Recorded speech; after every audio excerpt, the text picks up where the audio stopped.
What would you believe? A man who'd doctored horses for 20 years? Or a woman who'd been on the ranch 11 days and had never once put her hands on a sick animal? Thomas Calder knew the answer before she finished the sentence. Everyone did. 2 veterinarians had already stood in that barn and told him what was killing his horses, and neither of them had said a word about a bookkeeper's ledger.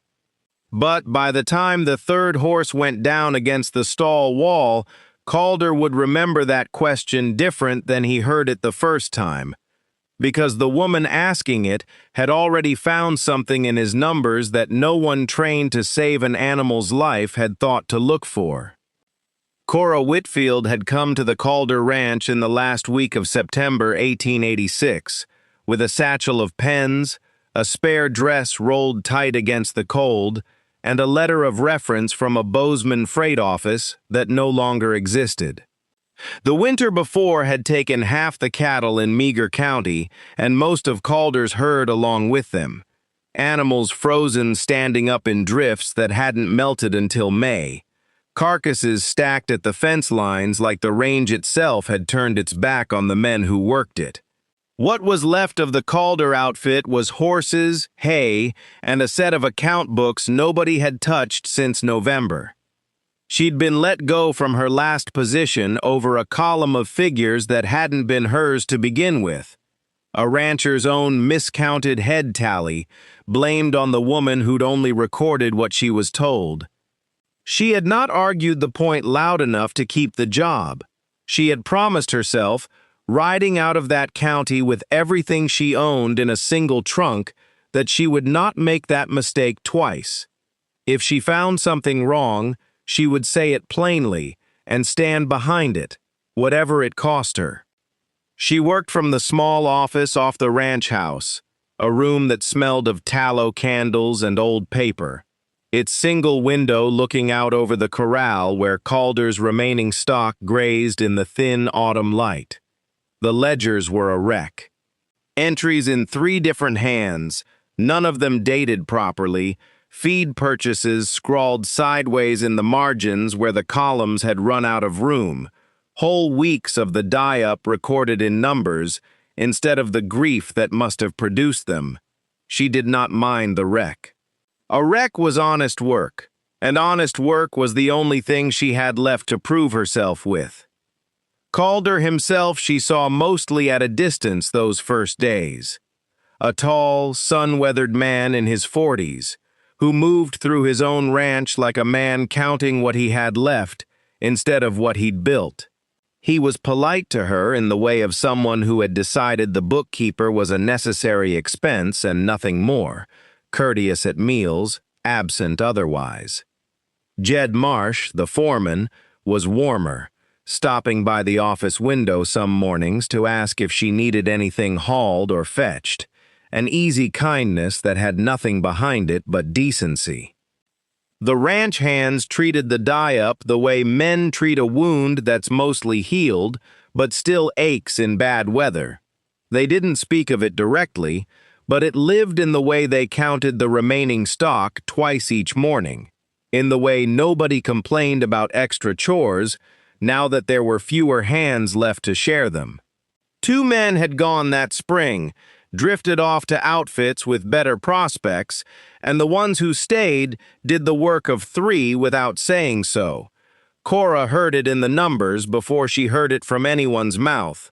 Wages paid to men who no longer appeared on the roster, feed bought for a herd half its former size, the whole ledger a record of a ranch trying to look, on paper, like less had changed than truly had.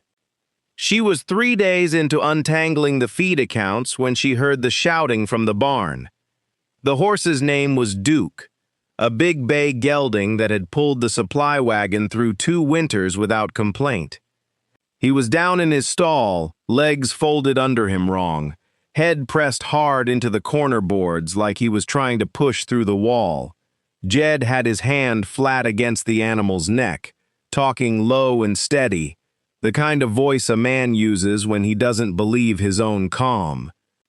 He went down sudden, Jed said when Calder came running from the house, boots skidding in the straw. Wasn't right at feeding, then he wasn't right at all. Calder crouched at the stall door. Up close, the horse's breathing came ragged, foam gathering pale at the corners of his mouth. One hind leg twitching in small motions the animal didn't seem to know he was making. The other hands had gathered at the barn door by then. Hats off, nobody speaking. The particular quiet of men who know better than to offer opinions about something none of them understand. "Get Hale," Calder said. "Now." Dr. Everett Hale arrived within the hour, a broad man with a gray beard and the unhurried manner of someone who had seen every kind of trouble a horse could get into across 2 decades in the territory. He doctored half the stock in 3 counties and buried the other half, and it showed in the way he moved. No wasted motion, no fear of the animal's thrashing legs. He worked Duke over with practiced hands, checking gums, eyes, the give of the animal's flank under his palm, murmuring numbers to himself that meant nothing to anyone else in the barn. "Feed's gone bad on you somewhere," Hale said finally, straightening, wiping his hands on a rag from his coat. "Moldy grain, most likely. I've seen it do this. The staggering, the head pressing, the legs going out from under them for no reason a man can see. We'll purge him, get him drinking clean water, and watch the rest of the stock close for the next few days. If it's the grain, we'll know inside a week." Calder nodded like a man grateful for an answer. Any answer. Cora, standing at the barn door with a stack of feed invoices still in her hand from the office, said nothing. She had not been asked. That night she worked past the point where the candle needed trimming twice. The feed purchases for the western section ran through August and stopped clean at the start of September. The same week, she now saw, that Calder's own hand-scrawled note in the margin read, "Moved remaining stock to west pasture, hay short." Beneath it, an invoice for a hay lot bought at nearly half the going rate from a supplier she didn't recognize, dated 3 days before Duke went down. She read it twice, then a third time, tracing the numbers with the tip of her pen the way her mother had taught her to check a sum that mattered. It was not proof of anything. It was a question, and questions were the only tool she had ever been trusted with. She sat with it a long while, the candle burning low, turning the 2 facts over against each other. A pasture that hadn't been grazed in years, a bargain that had come at exactly the wrong time to be a coincidence. She brought it to Calder at breakfast the next morning, laying the invoice flat on the table beside his coffee before she'd fully decided to. "The horses that are sick," she said. "They're the ones you moved to the west pasture in September, and the feed changed the same week. I'm not saying it's connected. I'm saying nobody's checked whether it isn't." Calder looked at the paper without really looking at it. The way a man looks at something he's already decided doesn't concern him. "Dr. Hale already told us it's the grain." "I know what he told you. I'm asking if anyone checked what else changed besides the grain." "You keep the books, Miss Whitfield." His voice wasn't unkind, but it had a door in it, closing. "Hale keeps the horses alive. That's the arrangement that's worked for 20 years, and I don't see cause to change it because a column of numbers looks strange to somebody who's been here 11 days. 11 days is long enough to read a date." He set his cup down harder than he meant to. "I've got 2 horses down and a doctor telling me he knows what's wrong with them. I don't have room right now for what a column of numbers looks strange to." She didn't argue further. There was nothing in his face that would have hurt it. She folded the invoice back into her satchel and went to work the accounts as though the conversation hadn't happened, though it stayed with her the way a splinter stays, small and impossible to forget was there. 2 days later, a second horse went down. This one was worse. A mare named Sable, one of Calder's best, collapsed in the yard in full daylight with half the ranch hands watching, her legs giving out beneath her all at once like the ground itself had opened up.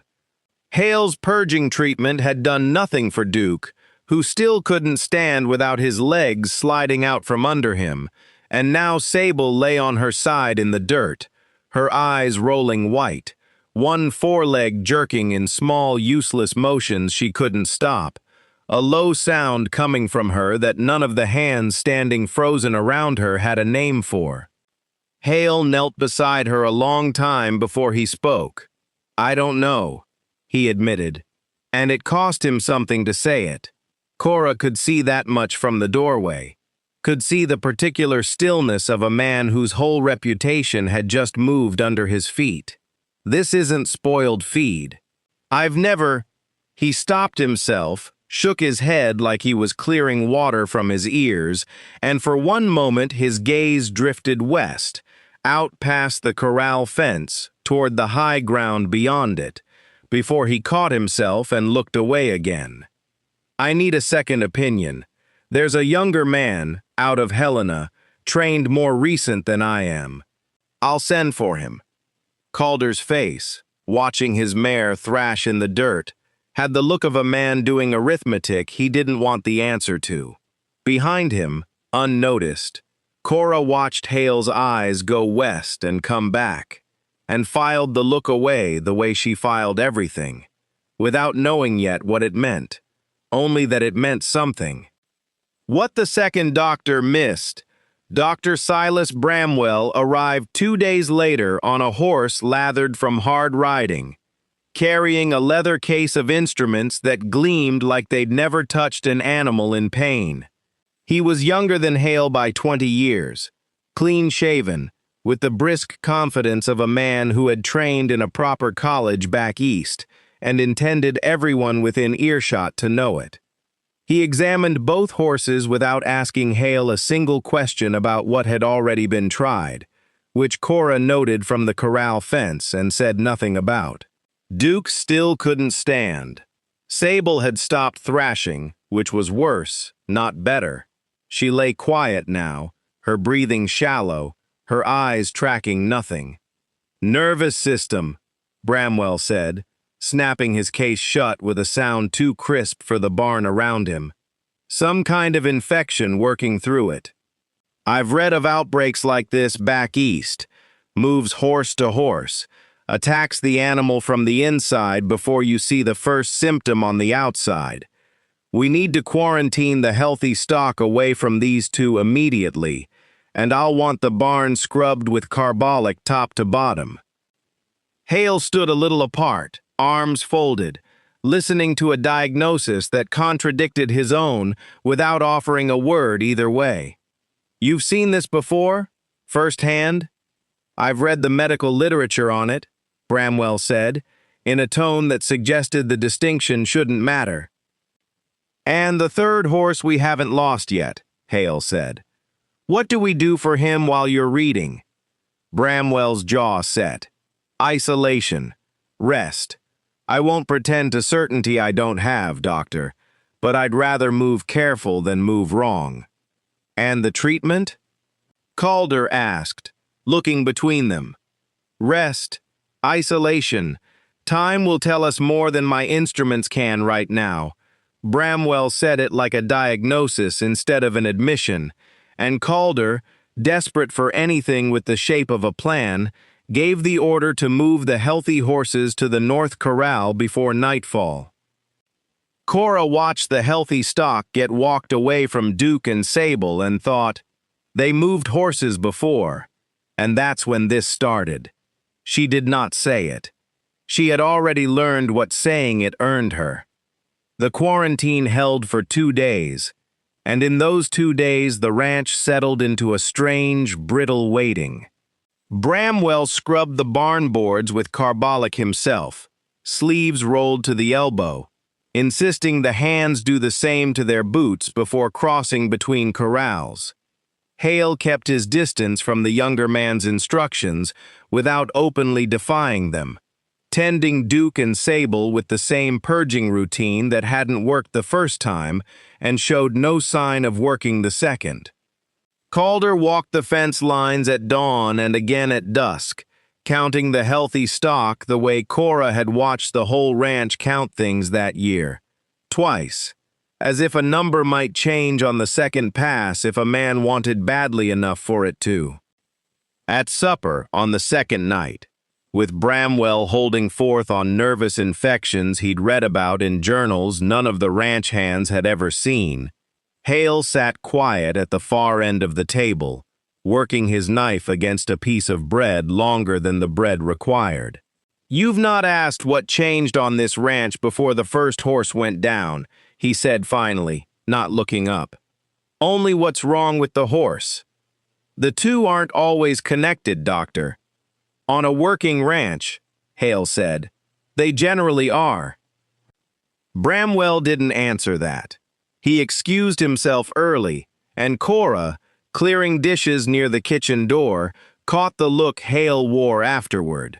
A man arguing with someone else's certainty because he'd run out of confidence in his own. That night, working by lamplight in the office, long after the house had gone quiet, she laid the pasture rotation records beside the feed invoices and the veterinary notes Hale had left behind, and began building a timeline the way she built any ledger, one confirmed fact at a time, no guessing, no filling gaps with hope. The west pasture, the discount hay, the date Duke first staggered. She was 3 lines into it when the office door creaked and Jed Marsh stood in the frame, hat in his hands, rain already starting to fleck the window glass behind him. "Saw your light," he said. "Wanted to say something before I lost the nerve." She set down her pen. "3 weeks back," Jed said, "before any of this had a name yet, I saw Duke stagger out past the western fence line. Just the once. Head down low, walking crooked, then he shook it off and went back to grazing like nothing happened. I figured it was nothing. Horse stumbles, it's a horse stumbling." He turned his hat over once in his hands, twice, working the brim between his fingers like it needed shaping. "I didn't tell Mr. Calder. Didn't want him thinking I wasn't watching the herd close enough, not after everything we already lost this year. Now there's 2 down, and I keep thinking on that morning." "You're telling me now," Cora said. "That's not nothing. Don't feel like much. It's 3 weeks earlier than anyone else has given me." She pulled the timeline toward her, added a new line at the top, and felt something settle into place that had been loose before. Not proof yet, but the shape proof would take once she found it. "Thank you, Jed." He nodded, put his hat back on, but didn't leave right away. On his way out, he stopped at the stall of a young foal born that spring, unrelated to any of it, and worked a little liniment into a strained foreleg with the same careful hands he hadn't been able to bring to Calder 2 nights running.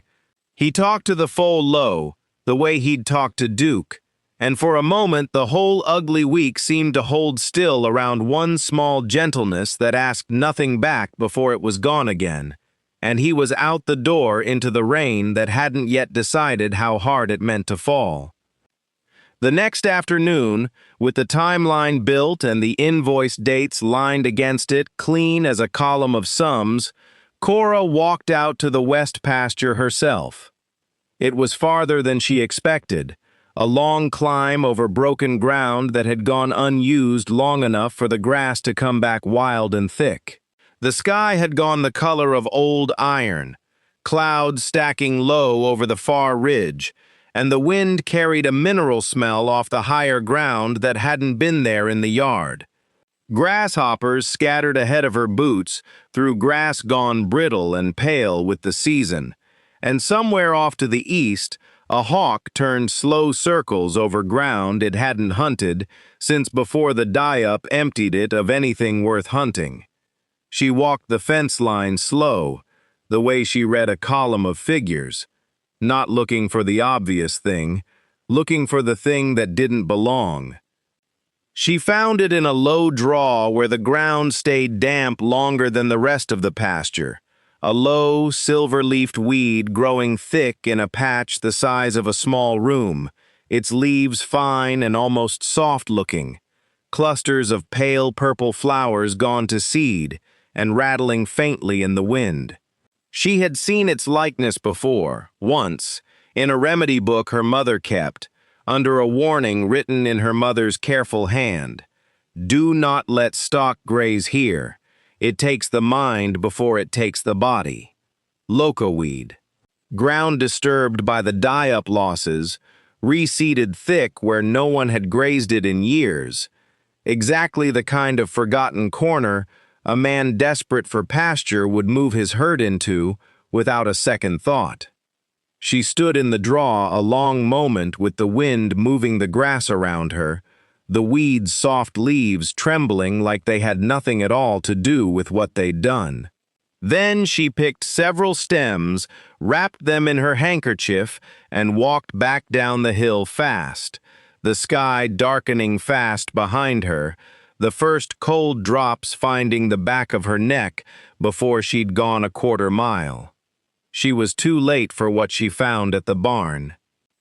A third horse, a young gelding named Scout, was down in the yard, legs failing under him the same way Duke's had, the same way Sable's had before she went quiet. Bramwell stood over him looking lost in a way his instruments hadn't prepared him for, his carbolic and his quarantine orders no answer at all to an animal collapsing in front of him. Hale had come back at Calder's summons and stood a little apart, watching his own diagnosis fail a second time with an expression that had stopped being confident days ago. And Cora, arriving breathless with wet stems still bundled in her fist, saw the same look cross his face that she'd caught 2 days earlier, eyes drifting west toward the high ground before he made himself look away again. Cora pushed through to Calder's side, the handkerchief of stems held out flat on her palm. I found it, she said. The west pasture. It's not the feed, and it's not an infection. It's a weed growing wild in ground that hasn't been grazed since before you moved the horses there. Dr. Hale, you cleared that ground safe once, years back, didn't you? Hale's face went still in a way that answered before his mouth did. Calder looked at the wilting stems in her hand, then past her at the sky, where the first real gust of the coming storm bent the corral fence posts and sent dust whipping low across the yard. Rain was less than an hour off, maybe less than that, and there were still horses standing on that poisoned ground with no one there to move them. I don't have time for a theory, Calder said, and his voice had the flat, cracked sound of a man who has run out of places to put his fear. I have horses dying in front of me. Then let me prove it isn't a theory, Cora said. Before that storm does the rest of the work for us. What she saw that they didn't. The rain came in sideways before they'd covered half the distance to the west pasture. The kind of Montana storm that turned the ground to soup within the first 10 minutes and didn't let up out of any consideration for the men and animals caught in it. Calder rode ahead with Jed and 2 hands, lanterns swinging wild on their hooks, the light throwing broken shapes across ground that had gone treacherous underfoot. He had the invoice in his coat pocket, folded small, damp already through the oilskin. He hadn't said much since the yard. He didn't need to. Cora had watched something shift in him the moment the storm made the choice simple. Move the horses tonight, or lose whatever was left of them by morning, theory or no theory. They found the remaining stock huddled at the low end of the pasture, 5 horses standing miserable in the rain with their heads low, one of them already beginning to sway the way Duke had swayed 3 weeks before anyone gave it a name. Jed was off his horse before it had fully stopped, moving toward the swaying mare with a lead rope already in hand. "Easy," he said. "Easy now, girl. We're taking you out of here."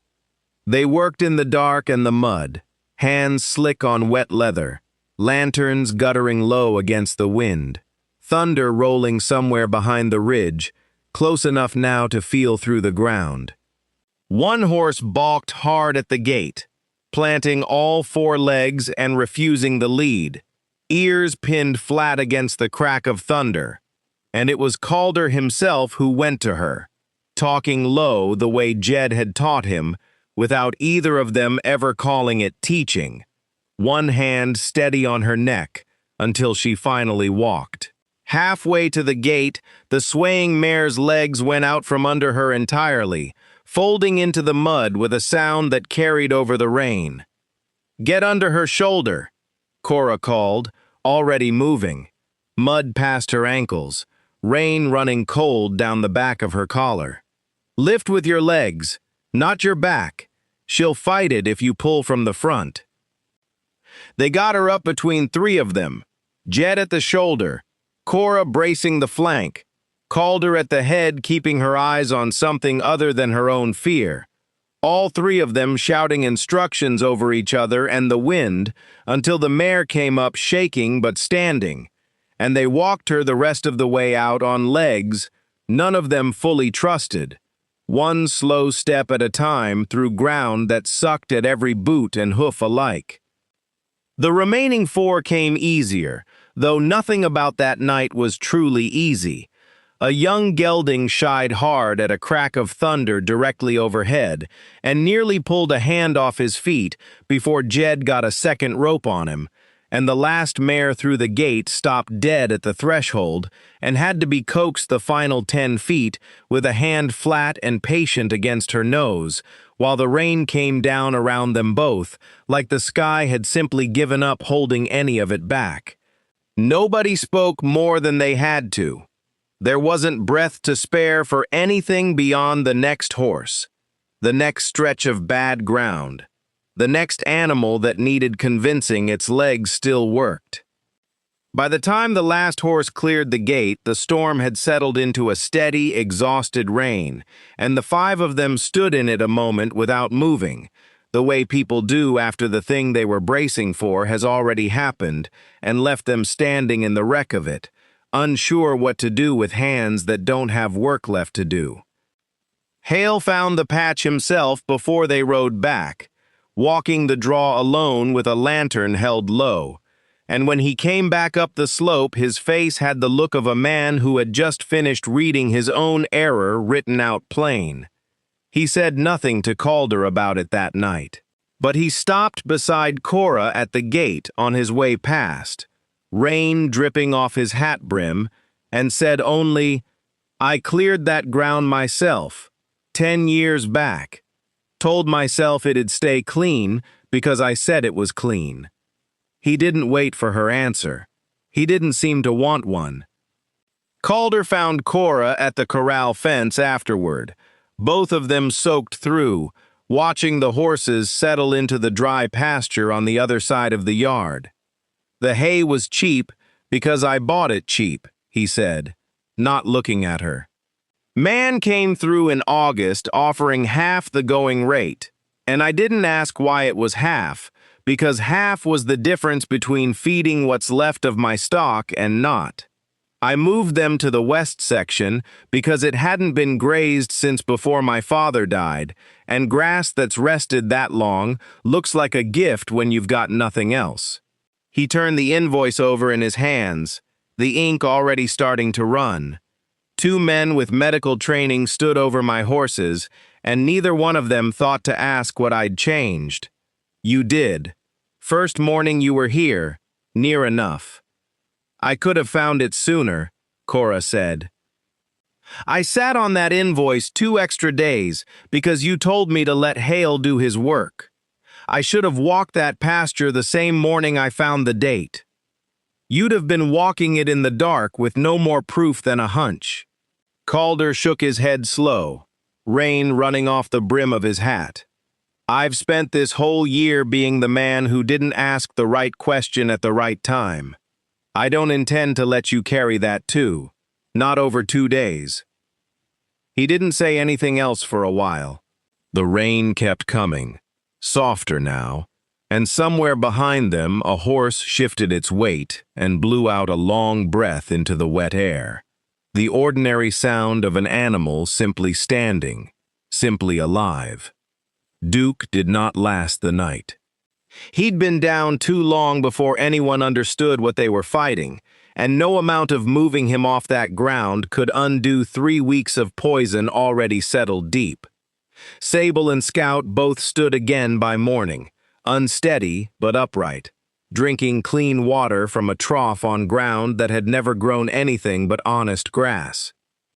Bramwell left the next day without much ceremony, his instruments packed away in the same gleaming case he'd arrived with, his quarantine orders quietly abandoned by everyone the moment his horse cleared the gate.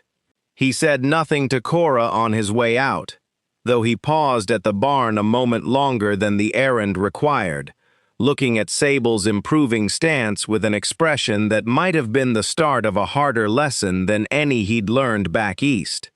Hale stayed on another day, checking the surviving horses without being asked, and before he rode out he found Cora in the office and set a small, battered book on her desk. His own notes on range plants, 30 years of a working vet's observations, dog-eared at the page on locoweed. He didn't explain the gesture. He didn't need to. Cora sat in the office the next day with the ledger open in front of her, the discount hay invoice waiting to be recorded the way every other purchase was recorded, filed, dated, entered into the column and forgotten. She could write it plain, the way the numbers deserved, or she could bury it the way a kinder woman might, sparing a grieving man the sight of his own handwriting every time he opened the book. She wrote it plain.